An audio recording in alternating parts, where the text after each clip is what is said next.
Dios me los bendiga. Hoy es sábado 2 de enero del 2021. Estamos empezando el nuevo año, ¿verdad?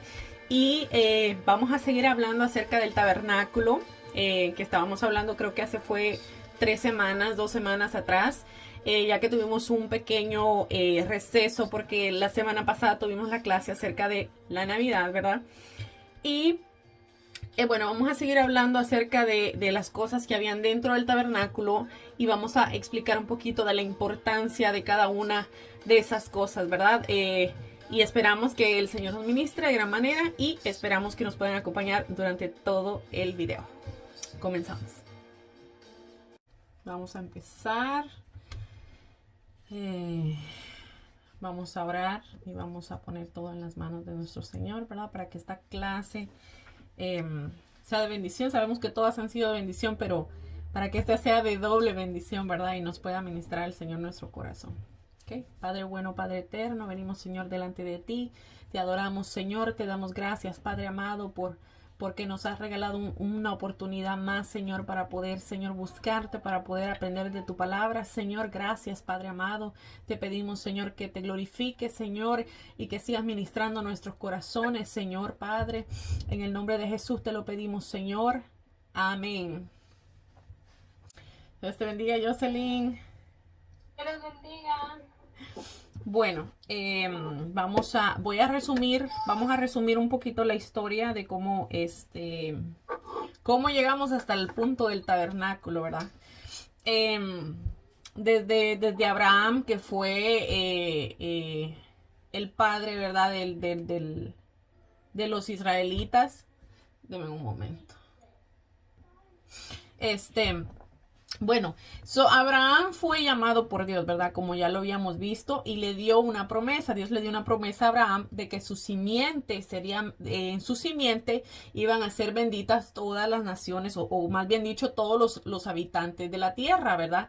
Y también le dijo que le iba a dar una tierra por heredad, ¿ok? Después, Abraham tuvo a Isaac. Isaac tuvo 2 hijos, que fueron Esaú y Jacob. Esaú le vendió sus privilegios como hijo mayor a Jacob, si se acuerdan. Pero después lo quiso matar. Entonces a Jacob le tocó prácticamente que huir. Pero después regresó y se reconciliaron, ¿verdad? Bueno, a Jacob Dios le cambió el nombre a Israel, ¿ok? Que de ahí es donde viene el nombre de Israel. ¿Ok? So, cuando ustedes oigan el nombre de Israel, acuérdense que Dios fue el que le cambió el nombre a Jacob y se lo cambió por Israel. Y Israel tuvo 12 hijos, de los cuales provienen las 12 tribus de Israel, como hoy en día se conocen, ¿verdad? Cuando ustedes oigan las 12 tribus de Israel, ustedes ya tienen que estar con el conocimiento, ¿verdad? De quiénes están hablando, ¿ok? Bueno, Israel tuvo 12 hijos y entre los cuales estaba uno que se llamaba José, que era el más pequeño. Y como ya leímos la historia también, a José sus hermanos no lo querían porque su padre lo consentía más que a todos, ¿verdad? Así es que pues en venganza lo vendieron como esclavo a Egipto. Y a su papá le dijeron que una bestia lo había matado, ¿verdad? Estando José allá en Egipto, después de haber pasado por muchas dificultades, el faraón lo pronuncia como gobernador del reino y le dio prestigio como a ningún otro egipcio en toda la nación de Egipto. Después vino una gran hambruna a la tierra y los hermanos de José vinieron a Egipto por comida, lo cual llevó a que se reencontraran con él y se reconciliaron y terminaron, como ya también lo vimos, viviendo en Egipto con José. Así llegaron los israelitas a Egipto. ¿Ok? So después que pasó un tiempo, ¿verdad? Ya los egipcios los hicieron esclavos al ver que los israelitas estaban multiplicando más que ellos, ¿verdad? Y llegamos hasta a la historia de Moisés. Ya Moisés nació en Egipto, ¿verdad? Era una de las generaciones que nacieron en Egipto, pero el faraón, en su intento de disminuir la población israelita, porque se estaba multiplicando mucho, y obviamente tenían miedo, ¿verdad?, de que los israelitas se fueran a levantar contra ellos, siendo ellos tantos, ¿verdad? Entonces el faraón mandó a matar a todos los varones de los hijos de los israelitas, pero a Moisés lo esconde su madre y lo pone en una canasta en el río. Y la hija del faraón casualmente, ¿verdad?, se estaba bañando y vio la canasta, y cuando la abrió vio al niño y bueno, le agradó tanto el niño que lo adoptó como su hijo, ¿verdad? La hermana de Moisés estaba cerca, entonces cuando ella vio lo que sucedió, ¿verdad?, vino a la hija del faraón y le dijo que ella conocía a alguien que le podía cuidar al niño, ¿verdad?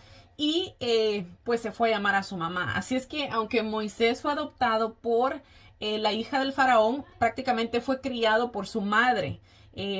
Obviamente que la hija del faraón no sabía que ella era su madre, ¿verdad? Pero esto pasó, esto sucedió así. Entonces después Moisés crece con los más altos estándares y estudios que obviamente le proporcionaban el ser hijo de la hija del faraón. Pero Moisés sabía que era israelita porque esos años que lo crió su mamá, pues obviamente ella le inculcó, ¿verdad?, toda lo referente a su religión, por decirlo de una manera. Así es que, y él sabía, ¿verdad?, que él era un israelita, aunque había sido adoptado. Bueno, eh, sabiendo esto, Moisés dice que un día salió a pasear y vio un egipcio pegándole a un israelita. Acuérdense que para este tiempo ya los israelitas eran esclavos. Y cuando Moisés vio eso, dice que le molestó mucho y golpeó al egipcio y lo mató. Y tuvo, por ese suceso que pasó, ¿verdad?, tuvo que huir de Egipto. ¿Ok? Habían pasado ya, si no estoy mal, 40 años de aquel suceso, ¿verdad?, de que Moisés huyó, prácticamente 40 años de que él salió de Egipto, ¿verdad? Y él estaba eh, apacentando las ovejas de su suegro, Jetro, y entonces fue cuando Dios se le aparece a Moisés y lo manda a que vaya a libertar a su pueblo de las garras del faraón que los tenía como esclavos. Entonces, bueno, Dios liberta al pueblo de Israel y Moisés es el líder o el pastor del pueblo, ¿verdad?, de los israelitas. Y pues Dios los saca de ahí, ¿verdad?, de Egipto, los liberta, también ya lo vimos. Pero Dios los lleva de camino también a la tierra que les había prometido, ¿verdad?, que le había prometido en este caso a Abraham, y que les daría sus descendientes. Pero para eso tienen que atravesar el desierto y también tienen que conquistar la tierra. ¿Ok? Estando en el desierto, Dios les da los mandamientos que se conocen como la ley del pacto, que también ya lo vimos. Creo que esa fue una de las últimas clases que vimos. Entonces, los israelitas aceptan ese pacto, ¿verdad?, esas leyes, y hacen un pacto con Dios y se convierten en el pueblo que representa a Dios en la tierra. ¿Ok? Entonces, Dios le manda a Moisés que construya un tabernáculo en donde se reunirá con ellos. Y es aquí, esto es lo que estábamos viendo, ¿verdad?, acerca del tabernáculo que Dios les mandó que construyesen para que tuviesen un lugar de encuentro, ¿verdad?, en donde se ofrecerían sacrificios a Dios para el perdón de los pecados y también como ofrenda, ¿verdad? Se dice que la ofrenda se tenía que hacer 2 veces al día. Referente a los sacrificios, acordémonos que se debían de matar corderitos, entre otros animales, con el propósito de cubrir los pecados del pueblo. El animal inocente debía morir y tomaba el lugar del pueblo pecador, que era obviamente, el que debía haber muerto, ¿verdad?, por el pecado. También vimos ya algunas partes de las cosas que iban dentro del tabernáculo, como les había mencionado. Vimos el candelero, o también se le llama la menorá. Vimos el arca del pacto, ¿verdad?, que es la que contiene los 10 mandamientos adentro. La vara, también la vara de Aarón, que es una vara de almendro, y el maná. También vimos la mesa de los panes de la proposición, y el pan representaba la presencia del Señor y su sustento a Israel en todos los aspectos de la vida, ¿verdad? También señala a Cristo como el pan de vida, ¿verdad? Así que en este pasaje que vamos a leer ahora a continuación, vamos a ver más detalles de lo que había dentro del templo, ¿ok? Cosas muy interesantes. Nos quedamos en Éxodos capítulo 26, vamos a leer el verso 30 al 37. Y dice: alzarás el tabernáculo conforme al modelo que te fue mostrado en el monte. También harás un velo azul, púrpura, carmesí y lino torcido. Será hecho de obra primorosa con querubines. Y lo pondrás sobre 4 columnas de madera de acacia cubiertas de oro. Sus capitales de oro sobre bases de plata. Y pondrás el velo debajo de los corchetes y meterás allí del velo adentro el arca del testimonio. Y aquel velo os hará separación entre el lugar santo y el lugar santísimo. El velo, la verdad es que es una parte muy importante y con un valor muy grande para todos nosotros porque tipifica a Cristo. Podemos encontrar referencias de esto dentro de la palabra, las cuales nos confirman que ninguno, ¿verdad?, puede llegar al Padre si no es a través del Hijo Jesucristo, ¿verdad?, nuestro Señor y Salvador. Y de eso se trata. El velo tiene un significado muy especial, ¿verdad? El velo era el que estaba separando el lugar santo, que era donde estaba el arca, ¿verdad? Donde Dios iba a venir en su presencia a hablar con Moisés.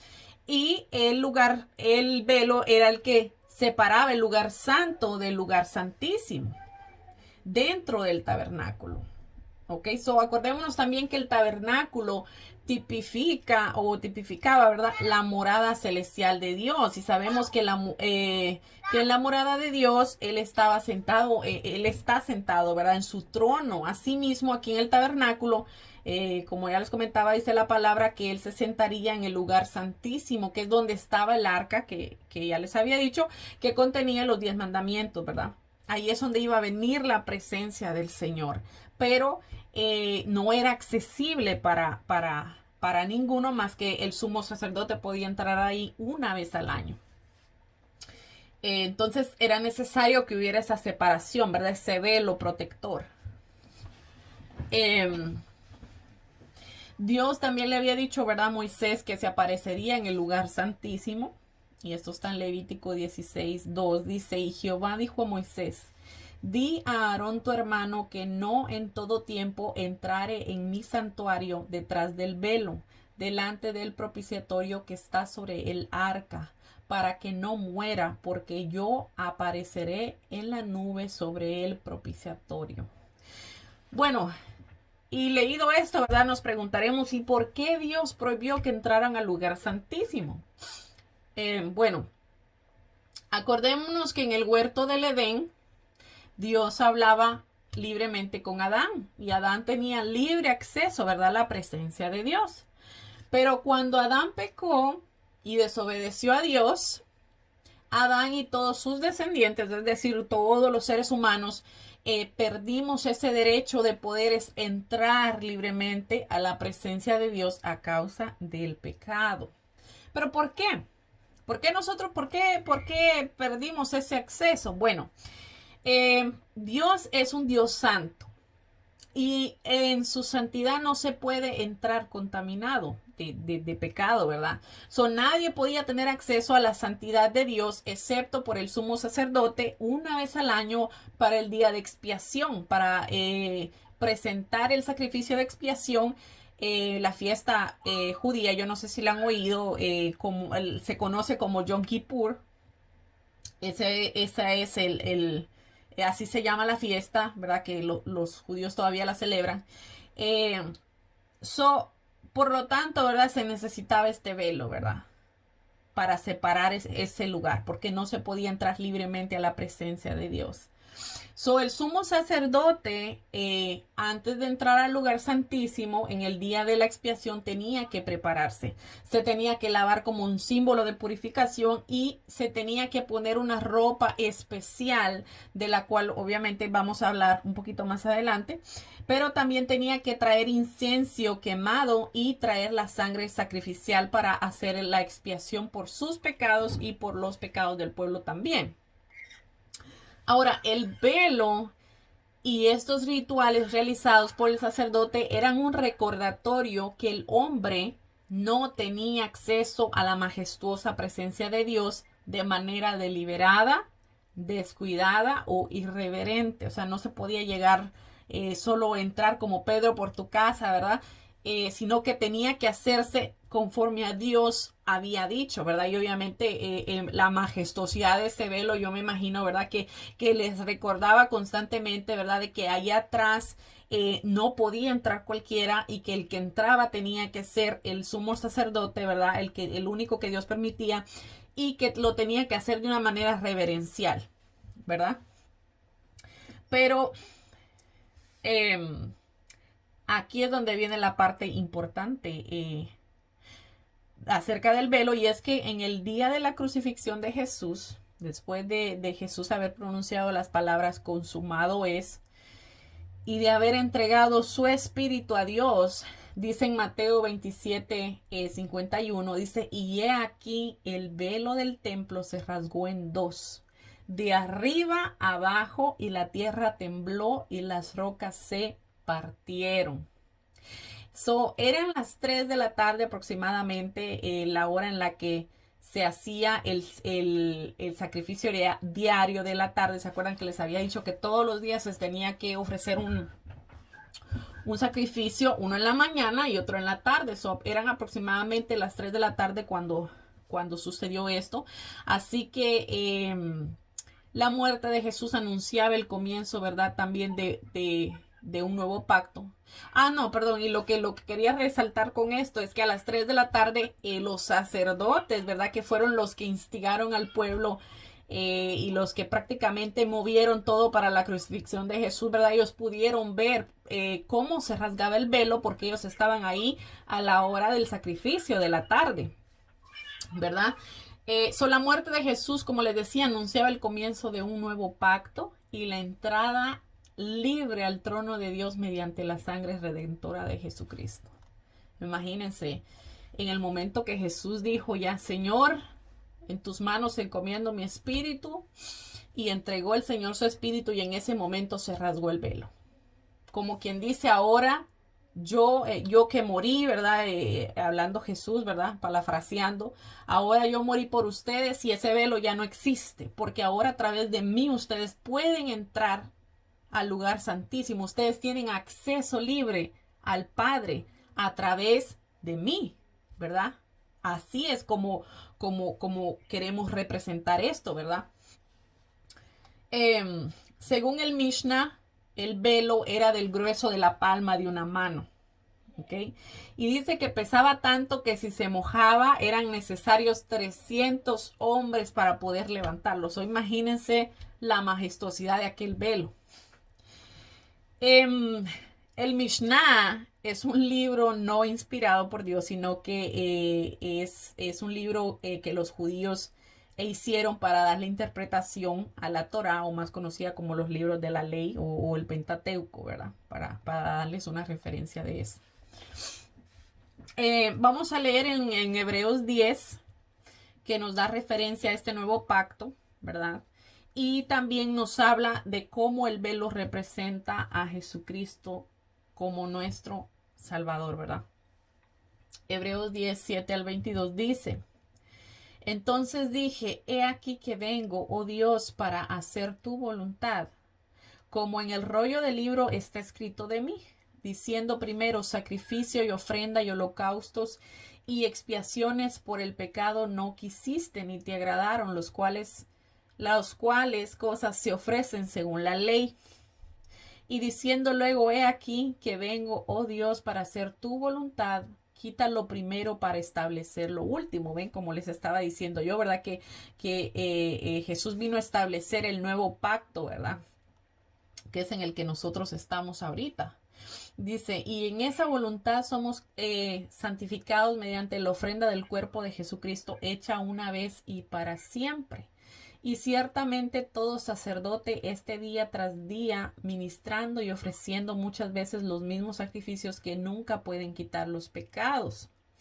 Los sacrificios cubrían los pecados del pueblo, pero no podían quitarlos. ¿Ok? Dice, pero Cristo habiendo ofrecido una vez y para siempre un solo sacrificio por los pecados, se ha sentado a la diestra de Dios. De ahí en adelante, esperando hasta que sus enemigos sean puestos por estrado de sus pies, porque con una sola ofrenda hizo perfectos para siempre a los santificados.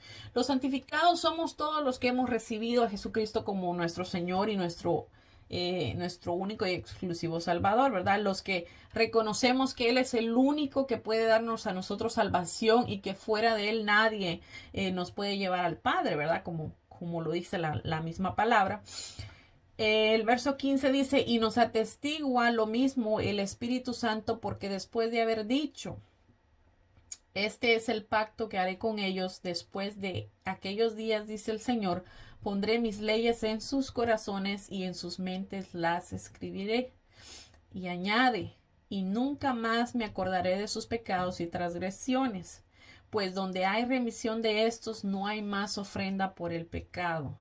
Así que, hermanos, teniendo libertad para entrar al lugar santísimo por la sangre de Jesucristo, que esto era lo que yo quería llegar, dice, por el camino nuevo y vivo que Él nos abrió a través del velo, esto es de su carne, y teniendo un gran sacerdote sobre la casa de Dios, acerquémonos con corazón sincero, en plena certidumbre de fe, purificándonos los corazones de la mala conciencia y lavados los cuerpos con agua pura.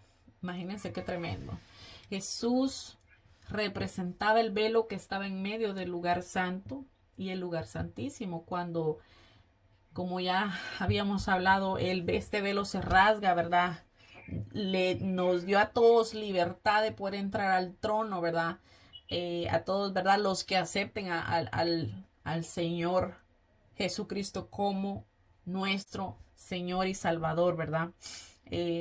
O sea que ahí no puede entrar cualquier persona.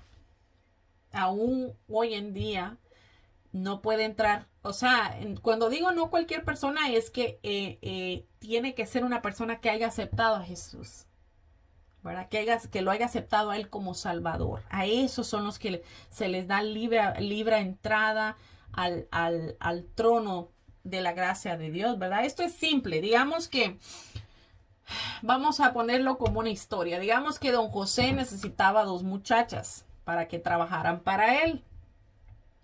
Entonces, él ocupó su tiempo, su dinero, su esfuerzo para ir a buscar estas 2 muchachas. Y cuando finalmente las encontró, les pagó el viaje para que vinieran a servirle y a trabajar con él, ¿verdad? Ahora, estas 2 muchachas se llaman Juanita, vamos a ponerles Juanita y Margarita, para que se les quede el nombre o para que no se nos olvide, ¿va? Ahora Juanita y Margarita trabajan para don Josué y él es el que les paga el sueldo, por lo tanto ellas le sirven a él porque él es del quien están obteniendo beneficios.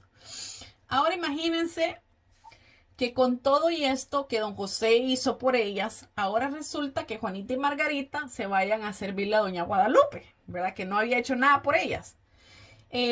Y, ¿verdad? Siendo don Josué quien les pagó el viaje y siendo él quien les está pagando para que les sirvan, ¿verdad? ¿Ustedes creen que esto sería justo? ¿Verdad? Que después de que don Josué gastó todo su tiempo, ¿verdad? Y su dinero, las fue a buscar y las empleó y les dio comida, techo, y ahora resulta que dejan a don Josué y se van con doña Guadalupe, ¿verdad? Que doña Guadalupe no tiene nada que ofrecerles, ¿verdad? Pero ellas se van con él. Así mismo pasa con Jesús. Fue él el que vino y entregó su vida por ti y por mí. Fue él el que pagó el precio para que nosotros, la raza humana, tuviéramos acceso libre al trono de Dios. Y resulta que ahora la raza humana, en vez de aceptar el sacrificio de Cristo, y servirle por el agradecimiento, ¿verdad? Por el amor, porque lo dio todo por nosotros, ¿verdad? En vez de eso se van tras religiones paganas que adoran a hombres, a cosas creadas, a los demonios, ¿verdad? Tenemos el caso de los hechiceros, ¿verdad? De los brujos, como se les conoce, ¿verdad? Que esta gente prácticamente adora a Satanás. Entonces, incluso también a los animales les rinden adoración, a los astros, ¿verdad? Las estrellas, la luna, el sol. Ahora imagínense. Todo el hombre se volvió tras todas estas cosas en vez de adorar y servirle a Cristo, que fue Cristo el que pagó el precio por nosotros. Imagínense, ¿creen ustedes que esto es justo? ¿Verdad? Que siendo Jesús el que murió, nosotros lo dejemos a él a un lado y nos volvamos nosotros a adorar cualquier otra cosa, ¿verdad? Que sabemos que todo lo demás, dice la palabra, fue creado por él y para él. O sea, por Cristo fue creado. Son cosas creadas. Estamos adorando cosas creadas en vez de adorar al creador de todas las cosas. Imagínense. Qué tremendo es.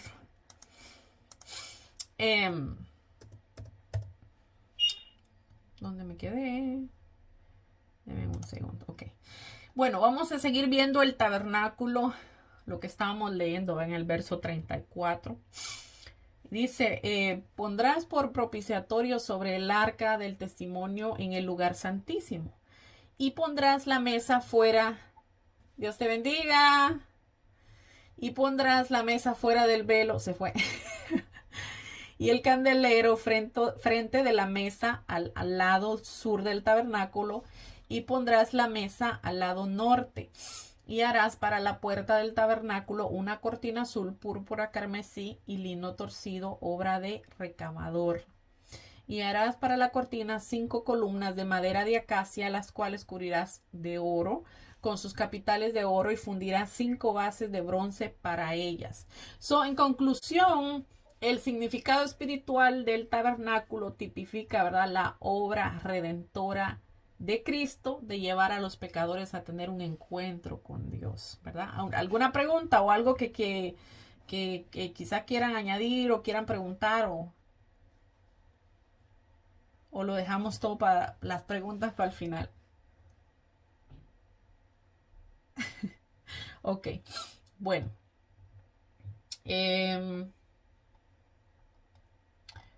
Vamos a seguir. Bueno, vamos a hablar ahorita acerca del altar de bronce. Ok. Dice, estamos en Éxodo 27.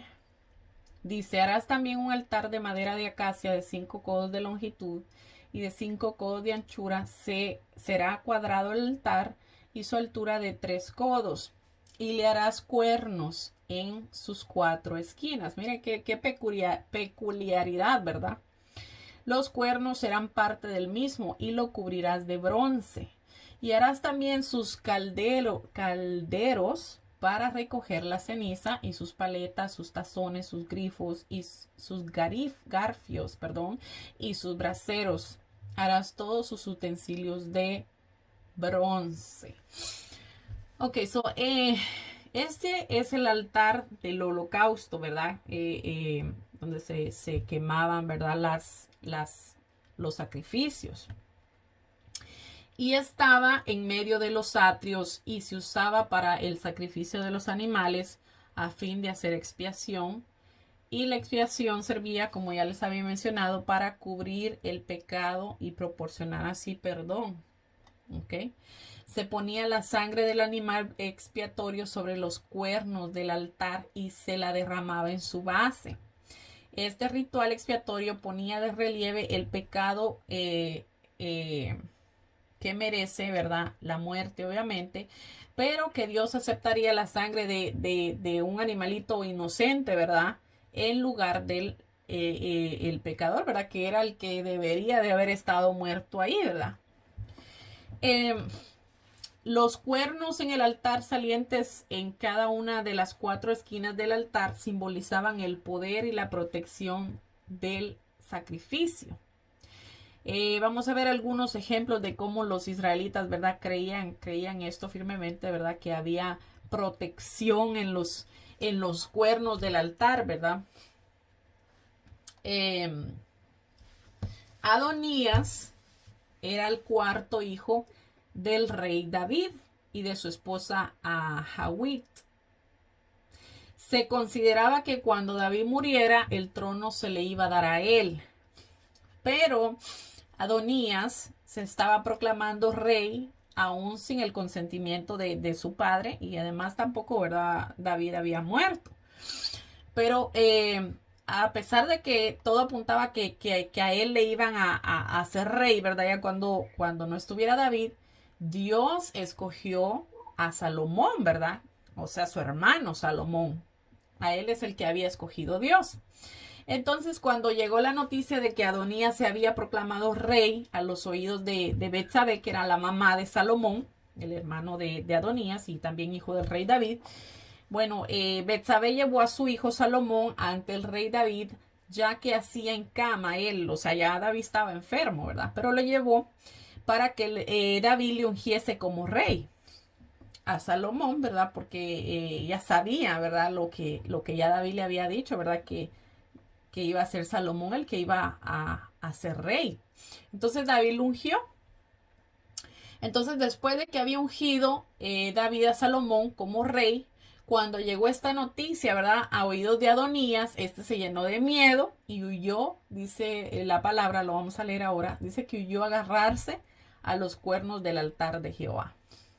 Esta historia está en Primera de Reyes, capítulo 50. Y dice, mas Adonías, dice, temiendo de la presencia de Salomón, se levantó y se fue y se asió de los cuernos del altar. Y se lo hicieron saber a Salomón, diciendo, he aquí que Adonías tiene miedo del rey Salomón. Ya, acuérdense que ya lo había ungido David. Ya ahora Salomón era rey. Y dice, pues se ha asido de los cuernos del altar diciendo, júrenme hoy el rey Salomón que no matará espada a su siervo.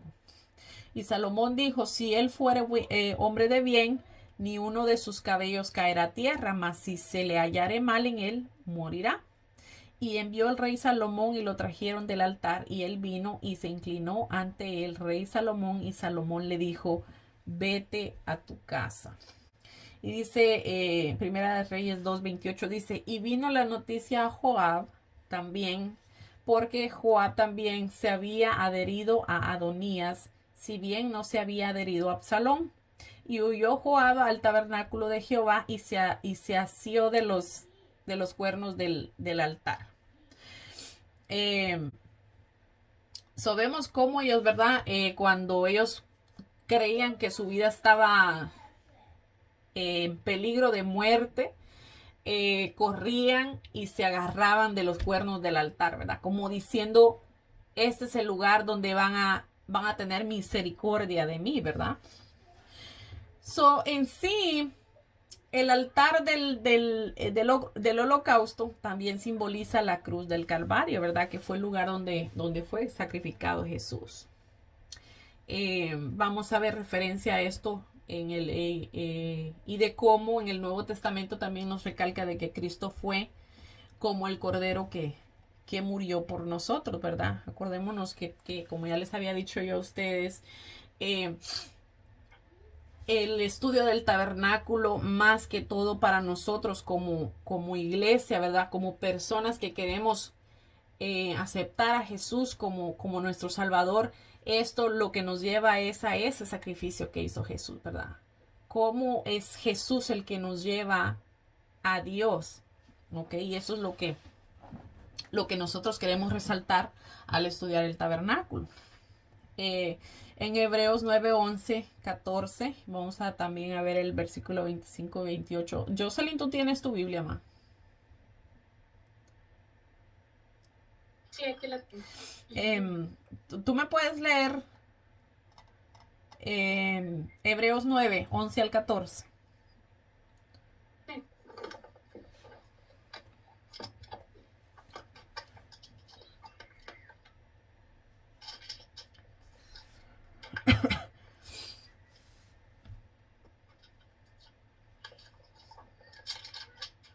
Hebreos 9. 11 al 14.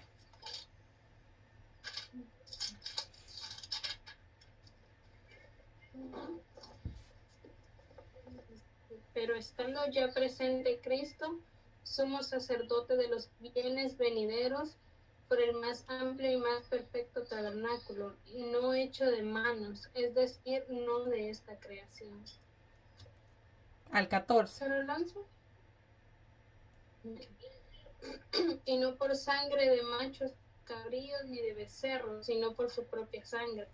Entró una vez para siempre en el lugar santísimo, habiendo obtenido eterna redención, porque si la sangre de los toros y de los machos cabríos y las cenizas de la becerra rociadas a los inmundos santifican para la purificación de la carne, cuanto más la sangre de Cristo, el cual mediante el Espíritu eterno se ofreció a sí mismo sin mancha a Dios, limpiará vuestras conciencias de obras muertas para que sirváis al Dios vivo. Amén. El 25 dice, y no para ofrecerse muchas veces como entra el sumo sacerdote en el lugar santísimo cada año con sangre ajena. De otra manera le hubiese sido necesario padecer muchas veces desde el principio del mundo, pero ahora en la consumación de los siglos se presentó una vez y para siempre por el sacrificio de sí mismo para quitar de en medio el pecado. Y sabemos que Cristo ya no lo cubre, ¿verdad? El sacrificio de Jesucristo no cubre el pecado, sino que lo arranca, lo quita, lo desaparece, ¿verdad? Esa es una gran diferencia entre los israelitas y nosotros, la iglesia, porque los israelitas tenían que estar ofreciendo ese sacrificio cada año, porque solo cubría los pecados, ¿verdad? Pero nosotros, una vez que recibimos a Jesús, dice, ya Él pagó ese precio una vez y para siempre por nosotros. Ya nosotros no necesitamos que estar haciendo estos rituales, ¿verdad? O agarrados de estos rituales que como los israelitas lo hacían antes, ¿verdad? Y dice, y de la manera que está establecido por los hombres que mueran una sola vez y después de esto el juicio. Así también Cristo fue ofrecido una sola vez, dice, para llevar los pecados de muchos y aparecerá por segunda vez sin relación con el pecado para salvar a los que le esperan. Gloria a Dios, ¿verdad? Nosotros estamos esperando ese día glorioso en el que el Señor, nuestro amado Jesús, venga, ¿verdad? Por nosotros y podamos, ¿verdad? De una vez por todas ya estar con Él, ¿verdad? Que esa es la promesa por la cual nosotros seguimos cada día luchando, seguimos cada día levantándonos y seguimos cada día caminando en los caminos de nuestro Señor, ¿verdad?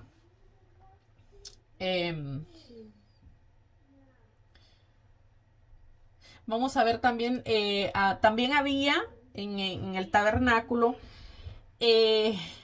un utensilio, ¿verdad? Que se llamaba la fuente de bronce o también más conocido también como el lavacro, ¿verdad? Eso está en Éxodo 30. Y dice, vamos a hablar de qué se trata. Dice, habló más Jehová a Moisés diciendo, harás también una fuente de bronce con su base de bronce para lavar y colocarás entre el tabernáculo de reunión y el altar y pondrás en ella agua y de ella se lavarán Aarón y sus hijos las manos y los pies. Aarón era el sumo sacerdote, ¿ok? Y sus hijos eran los que servían con él. Dice, cuando entren en el tabernáculo de reunión se lavarán con agua para que no mueran y cuando se acerquen al altar para ministrar, para quemar ofrenda encendida para Jehová. Se lavarán las manos y los pies para que no mueran y lo tendrán por estatuto perpetuo él y su descendencia por sus generaciones. Imagínense, como yo les decía, ¿verdad? También el sacerdote tenía que pasar por un proceso, ¿verdad? Antes de poder entrar al lugar santísimo y ofrecer ese sacrificio. No podía entrar deliberadamente. El lavacro, ¿verdad? Representa la purificación y el comienzo de la santificación, ¿verdad? Esto remarcaba que, como ya les había dicho, no se podía entrar sucio a la presencia de Dios. Ya sí, pregunta. Ajá. Y dice ¿verdad? Que es Aarón. ¿Aarón era el hermano de Moisés? Ujú. ¿O está hablando de otro Aarón? No, está hablando del hermano de Moisés. Sí, ajá, era el hermano de Moisés. Que en ese momento, Ellos eran los únicos, ajá, ¿verdad? Ellos eran los únicos que podían entrar ahí, ¿verdad? eran los únicos. En el momento, ajá, como porque Dios lo mandó así, ¿verdad? Que ahí nada más podía entrar el sumo sacerdote una vez al año, como el Señor lo requería, ¿verdad? Para expiación. Incluso más adelante vamos a ver la vestidura del sacerdote, pero incluso en la vestidura del sacerdote parece que no creo que lo mencioné ahí porque lo vamos a ver, pero dice que se ponían estas campanitas para que por si acaso, para que los que estaban afuera incluso le amarraban una cuerda al sacerdote, ¿verdad? Porque si Dios no aceptaba el sacrificio, entonces obviamente el sumo sacerdote iba a caer muerto allá adentro, ¿verdad? Y cómo se iban a dar cuenta los de afuera. Bueno, cuando ya no escucharan las campanitas, ¿verdad? Sonar, entonces ellos iban a saber que el hombre había caído ahí fulminado. Pero como no podían entrar ahí al lugar santísimo, porque cualquiera que entrara caía fulminado, porque la presencia de Dios era tal que no se podía entrar ahí, o sea, no tenían acceso a la presencia de Dios. Entonces lo que hacían era jalaban el cuerpo con la cuerda que le habían amarrado. Gracias a Dios eso nunca pasó, ¿verdad? Pero vemos cómo ellos tenían ese sistema elaborado, ¿verdad? Por si acaso las cosas no salían como ellos esperaban, ¿verdad? Eso es bien interesante todo esto. No, claro, gloria a Dios que ya nosotros no necesitamos todo ese tipo de cosas, ya como les había dicho, ¿verdad? Jesucristo pagó ese precio por nosotros, ya nosotros no tenemos que eh, ofrecer ninguno de esos sacrificios que los pobres, ¿verdad? Israelitas tenían que ofrecer, pero, ¿verdad? Es parte de la historia, ¿verdad? Y todo, como les digo, todo tiene un significado simbólico que es muy bonito, ¿verdad? Em, Sí, porque los sacerdotes también tienen que guardarse, ¿verdad? Un tiempo antes de entrar ujú. a ese lugar. Ajá, como les Porque decía. si algún pecado que, por ejemplo, él no supiera que él tenía ese pecado, pero él entraba así, ahí Sí, es muy peculiar, como les decía, incluso lavacro, como les decía, era donde ellos se tenían que lavar. Imagínense que decía ahí, ¿verdad? Que si no se lavaban las manos y no se lavaban los pies, podían morir ahí adentro. Entonces eso representaba como la limpieza, la purificación, ¿verdad? Para poder entrar allá adentro. Y les recordaba también al pueblo, ¿verdad? Que no se podía entrar sucio ahí. y bien, ahorita se me vino a la mente de cuando, bueno, Dios les dio esa instrucción, ¿verdad? De que se lavaran las manos y los pies. Y cuando Jesús vino, él le lavó los pies a sus discípulos. Entonces, no sé, me tiene como que en duda. Sí, no, pues mira, acordémonos que Jesús, la enseñanza que Jesús dejaba con eso era de que él siendo rey, el rey de todo,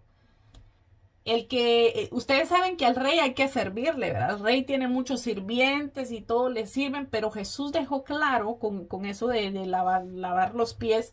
Él lo que quería enseñar ahí era que él no vino a ser servido, sino que él vino a servir. Y con eso les estaba dejando saber a sus discípulos, ¿verdad? Y a todos nosotros los que creemos en Él, de que nosotros no tenemos que ser servidos, sino ser nosotros los que nos pongamos a disposición a servir a los demás.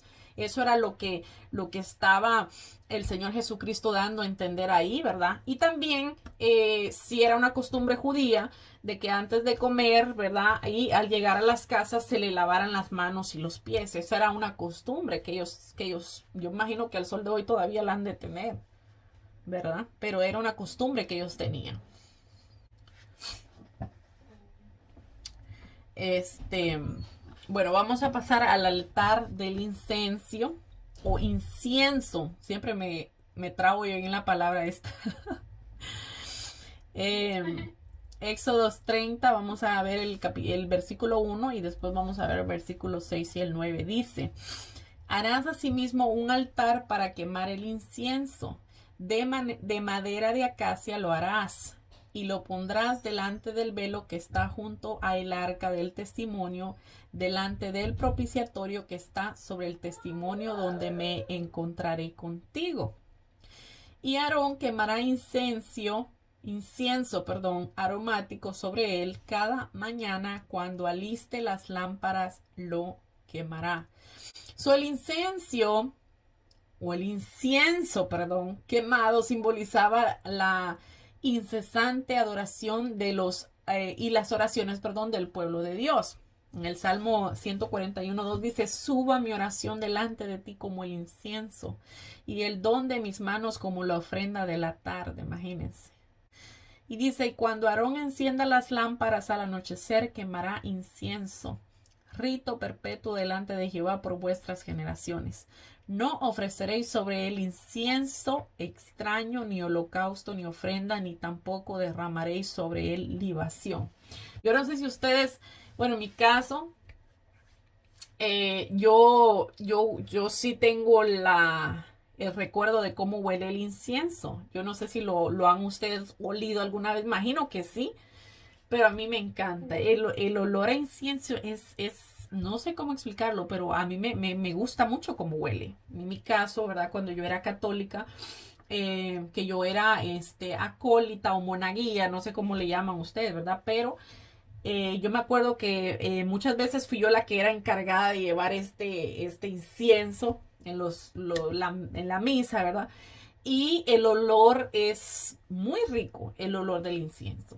Es muy rico. Pero como les digo, esos rituales nosotros, la iglesia de Jesucristo, ya no los tenemos que hacer. Porque, como les dije, ¿verdad? Lo que Jesús vino a hacer, lo hizo una vez y para siempre. Y ahora nuestra ofrenda son las alabanzas que nosotros le damos a Dios, ¿verdad?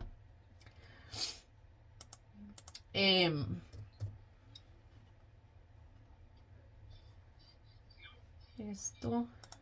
Ok, so vamos a ver también el aceite de la santa unción. Eso es muy interesante. Éxodos 30, 25 al 31 dice: habló más Jehová a Moisés diciendo: tomarás especias finas de mirra excelente 500 ciclos, y de canela aromática la mitad. Esto es 250 del cálamo aromático, 250 de acacia, 500 según el ciclo del santuario, y de aceite de olivas un hin. Y harás de ello el aceite de la santa unción, superior ungüento según el arte del perfumador. Será el aceite de la unción santa, con él ungirás el tabernáculo de reunión, el arca del testimonio, la mesa con todos sus utensilios, el candelero con todos sus utensilios, el altar de incienso, el altar del holocausto con todos sus utensilios, y la fuente y su base. Así lo consagrarás y serán cosas santísimas. Todo lo que tocaré con ellos será santificado. Ungirás también a Aarón y sus hijos y los consagrarás para que sean mis sacerdotes. Y hablarás a los hijos de Israel diciendo: este será mi aceite de la santa unción por vuestras generaciones. El aceite de la santa unción huele muy rico. Yo tengo uno aquí, si no estoy mal, bueno, no lo tengo aquí, pero creo que lo tengo en mi cuarto, que el pastor nos lo regaló. Nosotros estábamos en un grupo de liberación y de intercesión en la iglesia. Me acuerdo que el pastor nos trajo, y sí tengo otro porque yo creo que ya lo tengo porque ya tenía uno yo, y huele muy rico, huele a canela, pero también tiene otro olor más exquisito, no sé cómo explicarlo, pero aquí vemos, ¿verdad? Que Dios mandó a los israelitas, ¿verdad?, que ungieran las cosas que habían dentro del tabernáculo.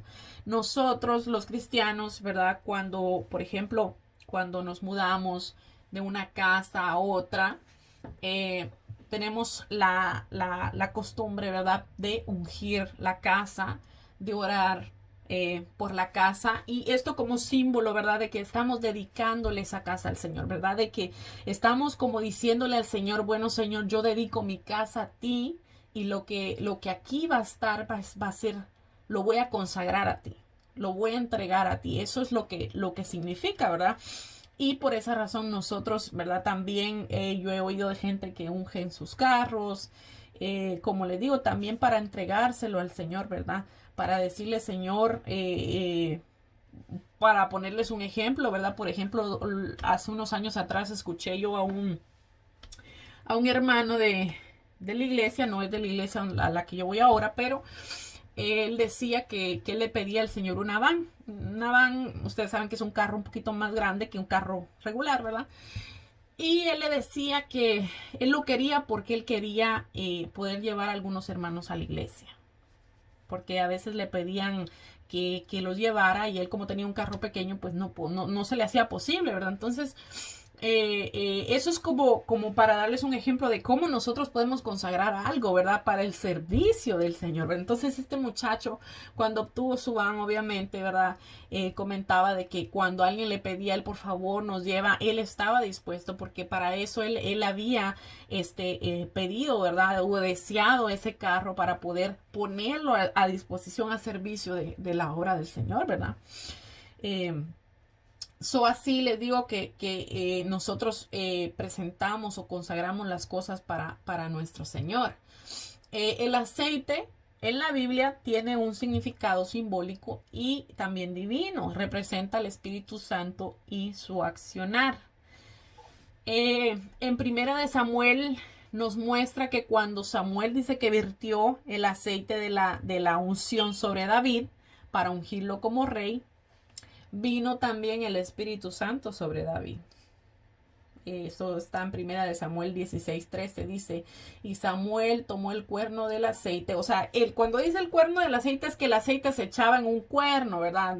Ahí es que lo cargaban ellos.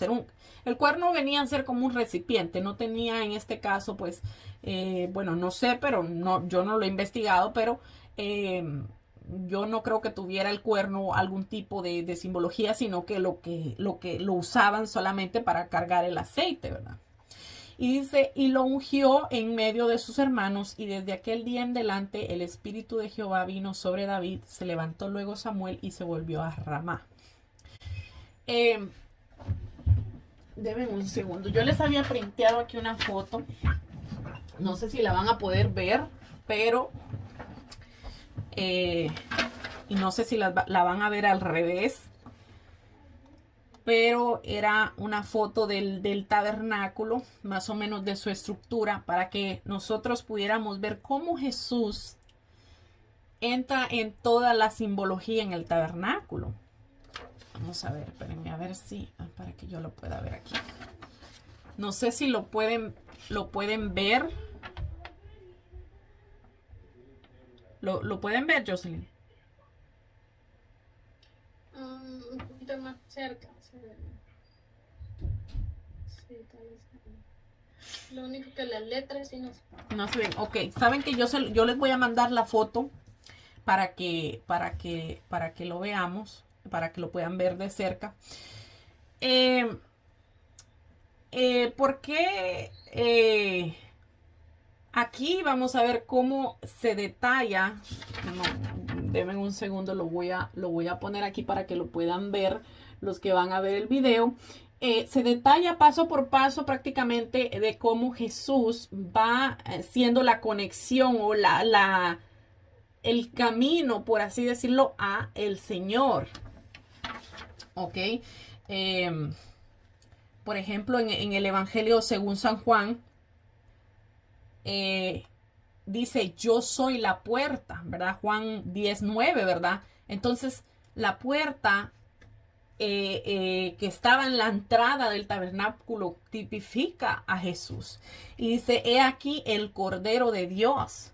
¿Qué seguía después de la puerta? Estaba el altar donde se quemaba el sacrificio, ¿verdad? La ofrenda. Entonces, aquí también tipifica a Jesucristo. Y Juan 4:13 al 14 dice también que Él es una fuente de agua. Jesús es una fuente de agua. Y también lo que sigue después del altar de la ofrenda es el lavacro, ¿verdad? Que es esa fuente de agua. Entonces dice también, yo soy la luz del mundo. Juan 9:5. Y esto tipifica el candelero, ¿verdad? Adentro del tabernáculo es la luz que alumbra. Dice, yo soy el pan de vida. Imagínense, esto tipifica el pan que estaba dentro de la mesa, ¿verdad? De proposición dentro del tabernáculo. Dice, yo soy el camino, el altar de incienso, ¿verdad? O sea, todo esto nos llevó nos lleva, porque esto es lo último que hay antes de entrar al lugar santísimo. Yo soy el camino, dice, este es el velo el que está ahí. Él es el camino, ¿se acuerdan? Hablamos de que el velo se rompió. Ahí fue, el camino se abrió para que nosotros pudiéramos entrar. Y finalmente dice, yo y el Padre uno somos. Y es ahí donde se encuentran ellos, ¿verdad? En el lugar santísimo, ¿verdad? Donde están los dos juntos, porque dice la palabra aquí, el mismo Jesús hablando, dice, yo y el Padre somos uno. Todo esto nos lleva a toda esta simbología detrás del tabernáculo nos lleva a Jesucristo. ¿Ok? Imagínense qué tremendo. Ahí les voy a mandar la hoja para que podamos verla. Pero les digo, la simbología que hay detrás del tabernáculo, es precioso ver cómo Jesús está presente en cada símbolo, ¿verdad? Dentro del tabernáculo. Todo esto, todo lo que nos lleva a Dios, la santificación, ¿verdad? Todo lo que nos lleva a Dios, Él es ese camino, es ese recorrido, ¿verdad? Es por el único por el cual nosotros tenemos ese acceso a Dios. Y eso es lo que quiere resaltar, lo que queremos resaltar aquí, ¿verdad? De que nosotros nos podamos dar cuenta de que Jesús es el único camino que nos puede llevar hasta ese Señor, ¿verdad? Nuestro Dios, ¿verdad? Bueno, yo creo que nos vamos a quedar aquí porque ya se nos fue una hora como si nada. Yo ni la sentí. Pero no sé si tienen alguna pregunta o Jocelyn, ¿quieres añadir algo? Bueno, pues a mí me gusta mucho esto del tabernáculo y cuando uno se mete a profundidad, y yo les aconsejo a todos los que están aquí, ¿verdad?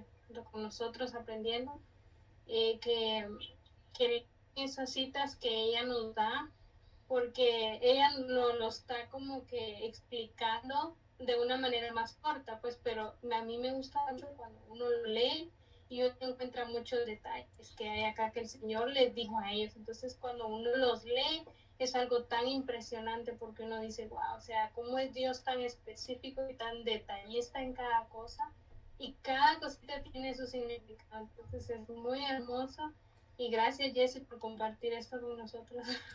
No, gracias a ustedes por estar ahí, ¿verdad? Yo me alegro mucho porque hoy meditaba en eso y yo decía, Señor, este estudio yo lo he venido sintiendo que es para mí.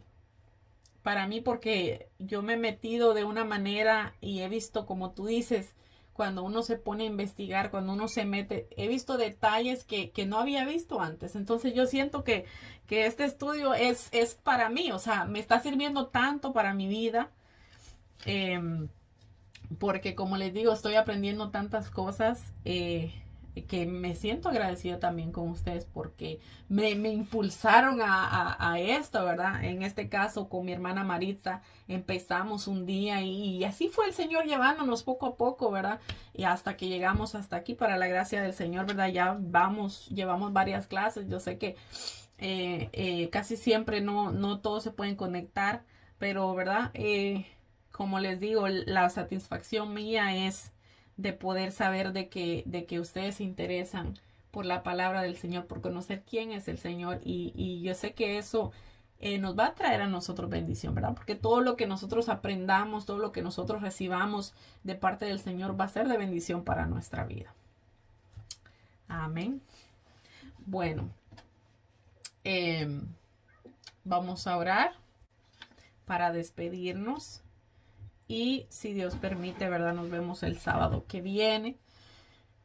Vamos a hablar el sábado. ¿Perdón? Oh, yo pensé que alguien había hecho algo. Bueno, el sábado que viene vamos a hablar acerca de los sacerdotes y los levitas. Okay, vamos a ver cómo funcionaba el servicio sacerdotal dentro de la comunidad, ¿verdad? Eso es lo que vamos a ver la semana que viene. Bueno, vamos a orar. Padre bueno, Padre eterno, te damos gracias, Señor, te exaltamos, Señor, te bendecimos, Padre. Gracias, Señor Jesús, por ese sacrificio, Señor, que tú hiciste por nosotros en aquella cruz, Señor. Gracias a ti, Señor, nosotros podemos gozar de vida, Señor. Gracias, Padre amado.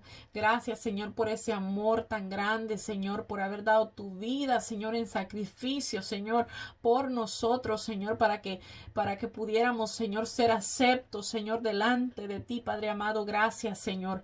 Gracias, Padre. Yo te pido, Señor, que te glorifiques, Señor, que te sigas glorificando en nuestras vidas, Señor, que sigas llenándonos de tu conocimiento, de tu palabra, Señor, que podamos seguir atesorando, Señor, tu palabra en nuestro corazón, Señor, todos los días, que podamos tener hambre y sed por aprender de ti, por buscar de ti, Padre amado, porque sabemos que tú, Señor, nos estás buscando a nosotros, Señor. Por eso nosotros estamos aquí en este día, estamos recibiendo de tu palabra, Padre. En el nombre de Jesús, Señor, te pedimos todo esto, Padre. Amén. Bueno, que Dios me los bendiga. Y si primero Dios, nos vemos el sábado que viene. Adiós. Adiós.